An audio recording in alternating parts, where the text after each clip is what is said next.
langsung saya bingung, ini kenapa disuruh lanjut. Setelah saya baca, keterangannya itu tidak sesuai dengan apa yang saya ucapkan gitu secara verbal selama interview. Meski telah diajukan surat permohonan penundaan pemeriksaan dan surat penghentian penyidikan oleh tim advokasi untuk demokrasi, tim penyidik Polda Metro Jaya tetap memanggil sejumlah mahasiswa dalam aksi May Day yang saat ini statusnya sudah menjadi tersangka. Sebelum diperiksa oleh penyidik, Chow Yong-gi sempat membeberkan kronologi saat dirinya ditangkap polisi dan saat menjalani pemeriksaan.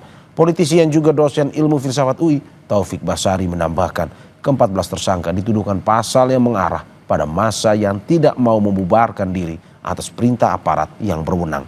Taufik bilang aksi seperti May Day seharusnya dihormati dan mendapat perlindungan dari aparat penegak hukum. Ya nanti lanjut pemeriksaan tuh udah lebih segar, lebih sehat lah, mimisannya bisa berhenti.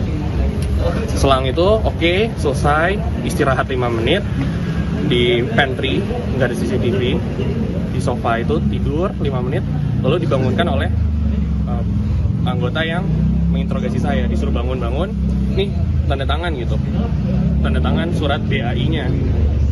Dengan posisi yang saya mimisan dan pusing itu, langsung saya bingung, ini kenapa disuruh lanjut. Setelah saya baca, keterangannya itu tidak sesuai dengan apa yang saya ucapkan gitu secara verbal selama interview. Sama ditanya-tanya tuh, saya misalnya mengucapkan ABC, tapi di tulisan surat yang diminta tanda tangan itu CBA. Hal-hal lainnya tetapi adalah terkait dengan permintaan untuk membubarkan diri. Nah, oleh karena itulah maka tentunya kita berharap ya di negeri kita penghormatan terhadap hak asasi manusia termasuk yang disampaikan dalam aksi-aksi ini juga seharusnya dilindungi, termasuk juga dihormati oleh aparat penegak hukum. Ya tentu kami punya harapan ya setelah pemeriksaan ini, setelah kemudian fakta-fakta dikumpulkan kembali ya melalui proses pemeriksaan, itu dapat menjadi bahan pertimbangan ya agar kasus ini tidak perlu dilanjutkan.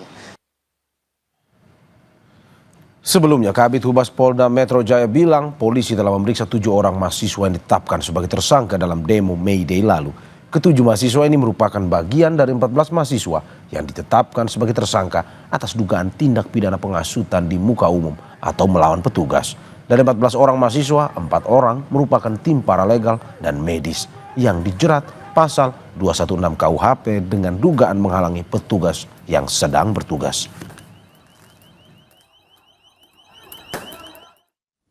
Ada 2 kelompok